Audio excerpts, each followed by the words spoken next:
सरफरोशी की तमन्ना अब हमारे दिल में है, देखना है जोड़ कितना बाजुए का दिल में है। नमस्कार दोस्तों, मैं विवेक सिंह आप सभी का अपने YouTube चैनल पे स्वागत करता हूँ।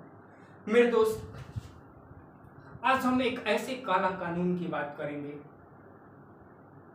इतिहास का एक ऐसा काला कानून जिस कानून का विरोध करने मात्र से न जाने कितने माताओं का सिंदूर चुन गया, न जाने कितने बच्चे अनाथ हो गए, और शायद इसी कानून ने एक घटना का अंजाम दिया जिसे हम जालियांवाला बाग हत्याकांड के नाम से जानते हैं। एक ऐसा हत्याकांड जिसमें हजारों लोग शहीद हुए, जिसमें खून की नदियां बहाई गई, और शायद ये इतिहास के पन्नों में एक ऐसी घटना है जिस घटना को सुनने मात्र से रोंगटे तक खड़े हो जाते हैं। तो मेरे दोस्त, आज 13 अप्रैल, शायद आज ही के दिन 13 अप्रैल 1919 को एक घटना का अंजाम दिया गया पंजाब के अमृतसर नामक शहर में, जिस घटना को हम जालियांवाला बाग हत्याकांड के नाम से जानते हैं। आज हम जालियांवाला बाग हत्याकांड के हुए घटनाओं की पूरी जानकारी को देखेंगे। तो आइए हम शुरुआत करते हैं।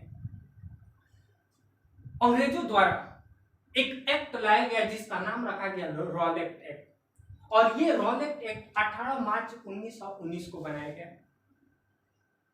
रॉलेट एक्ट नामक एक कानून अंग्रेजों द्वारा 18 मार्च 1919 को बनाया गया। कहा जाता है इस कानून को बनाने की सिफारिश के लिए एक कमेटी को गठित किया गया था जिसका नाम था सेडिशन कमेटी, और इस कमेटी का गठन 1917 में हुआ, जिसके अध्यक्ष थे सिडनी रॉलेट।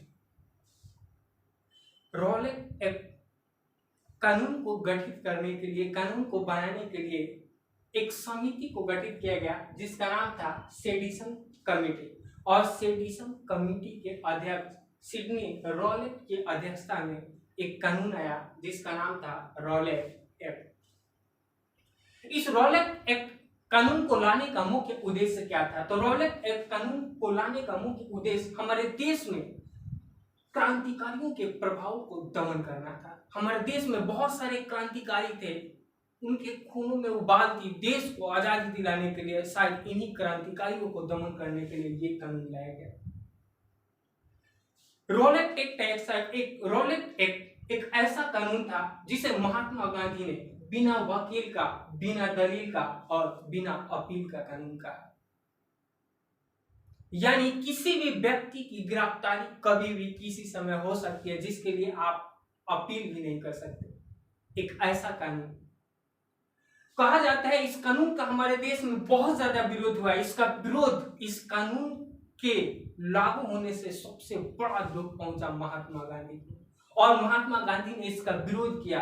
पहली बार इसका विरोध 6 अप्रैल 1919 को हुआ। देश में, पूरे देश में इस कानून को लेकर हड़ताल कराया गया, और महात्मा गांधी ने इस कानून के प्रति एक आंदोलन चलाया जिसे हम लोग सत्याग्रह आंदोलन कहते हैं।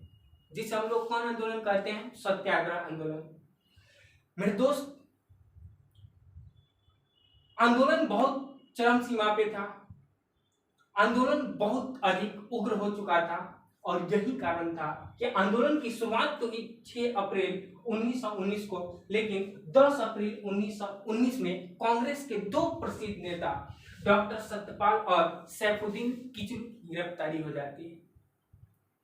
यानी इस आंदोलन की शुरुआत, देशव्यापी हड़ताल की शुरुआत 6 अप्रैल को होती है, और 10 अप्रैल को जाते जाते कांग्रेस के 2 महान क्रांतिकारी सत्यपाल और सैफुद्दीन किचलू की गिरफ्तारी हो जाती है। इस गिरफ्तारी को लेकर भारतीय लोगों में बहुत ज्यादा आक्रोश था, और इसी गिरफ्तारी के लिए भारतीय लोगों ने एक मीटिंग का आयोजन किया, एक सभा का आयोजन किया, जिस सभा का आयोजन पंजाब के अमृतसर में किया गया। 13 अप्रैल 1919 दिन है। 13 अप्रैल 1919 13 अप्रैल 1919 बैसाखी का समय था, वैशाख का समय था, और यह जगह चुना गया पंजाब का अमृतसर। और इसी पंजाब के अमृतसर में एक ब्रिटिश अधिकारी जिसका नाम था जनरल ओडायर, एक ब्रिटिश अधिकारी जनरल ओडायर, जिसको ये मालूम था कि भारतीय क्रांतिकारियों द्वारा सैफुद्दीन किचलू और सत्यपाल के गिरफ्तारी के विरुद्ध एक सभा का आयोजन किया जाता है। कहा जाता है कि हमारे देश में भले ही जालियांवाला बाग हत्याकांड हुई, लेकिन इस हत्याकांड का प्रमुख दोषी इतिहासकारों ने एक भारतीय को बताया है जिसका नाम था हंसराज, यानी एक गद्दार पुरुष जिसने जालियांवाला बाग की हत्याकांड को अंजाम दिलाने में बहुत बड़ा इसका योगदान था। हंसराज कहा जाता है यह धोखेबाज भारतीय था जिसने ये सूचना दी थी जनरल ओडायर को कि यहाँ पे बहुत भव्य, बहुत विशाल सभा का आयोजन होता है। कहा जाता है मेरे दोस्त, गैर हमें धोखा नहीं देते। आप सुने होंगे, हमें अपनों ने लूटा, गैरों ने कहा दम। वही हाल था हंसराज का। कहा जाता है कि जनरल ओडायर ने अपने सेनाओं को आदेश दिया और ये अमृतसर का मैदान खचाखच लोगों से भरा था।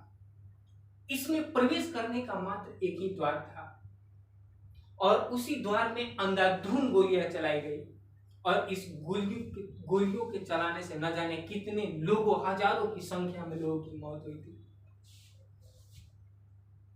और इस घटना के बारे में कहा जाता है जब सरकारी रिपोर्ट आया तो सरकारी रिपोर्ट में ऐसा कहा गया कि जालियांवाला बाग हत्याकांड में मात्र 379 लोगों की मौत हुई थी। लेकिन मेरे दोस्त, इसमें कतई सच्चाई नहीं है। सच्चाई तो यह है इसमें हजारों लोग शहीद हुए थे।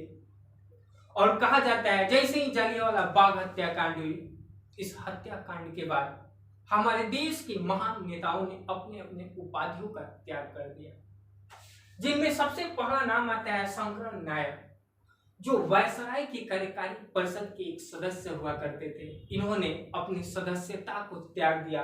दूसरे व्यक्ति थे महात्मा गांधी। महात्मा गांधी ने केसरे हिंद की उपाधि को धारण किया था। इन्होंने अपनी उपाधि का त्याग कर दिया। जामनालाल बजाज, इन्हें राय बहादुर की उपाधि अंग्रेजों ने दी थी, इन्होंने अपने उपाधि का त्याग कर दिया। और रविंद्रनाथ टैगोर, जिन्हें नाइटहुड की उपाधि मिली थी, इन्होंने भी अपने उपाधि का त्याग कर दिया। कहा जाता है कि 13 मार्च 1919 को जालियांवाला बाग हत्याकांड हुआ। इस जालियांवाला बाग हत्याकांड की जांच के लिए एक कमेटी का गठन किया गया, जिस कमेटी का नाम रखा गया हंटर समिति। जिस कमेटी का नाम रखा गया हंटर समिति या हंटर आयोग। इस हंटर आयोग का गठन 19 अक्टूबर 1919 को किया गया, जिसमें 5 अंग्रेज व्यक्ति और 3 भारतीय लोगों को शामिल किया गया। और इसी रिपोर्ट में कहा गया कि जालियांवाला बाग हत्याकांड में हजारों लोग की मौत नहीं, बल्कि इसमें कुल 379 लोग मारे गए। और इस घटना के बाद जनरल ओडायर वापस लंदन चला जाता है और इसकी काबिले तारीफ होती है कि आपने सही काम किया, आपने जालियांवाला बाग हत्याकांड करके अंग्रेजों का सर ऊपर कर दिया, अंग्रेजों का सीना चौड़ा कर दिया। ऐसी तारीफ की जा रही थी लंदन में, किसकी? जनरल ओडायर की। कहा जाता है इस घटना की जांच के लिए मदन मोहन मालवीय ने भी एक समिति का गठन किया, लेकिन कोई सुनने वाला नहीं था। दिन बीतता चला गया। कहा जाता है जालियांवाला बाग हत्याकांड का बदला 21 वर्षों के बाद पंजाब का एक युवक जिसका नाम था उधम सिंह, पंजाब का एक युवक जिसका नाम था उधम सिंह ने इस हत्याकांड का बदला 13 मार्च 1940 में लंदन जाकर इसने जनरल डायर की हत्या कर दी और इसी हत्या के साथ उसने जालियांवाला बाग हत्याकांड का बदला लिया। तो ये थी घटना जालियांवाला बाग हत्याकांड की। तो मेरे दोस्त, अगर ये वीडियो आपको अच्छा लगे, लाइक कीजिए, शेयर कीजिए, सब्सक्राइब कीजिए। फिर मिलते हैं एक बड़े से वीडियो के बाद।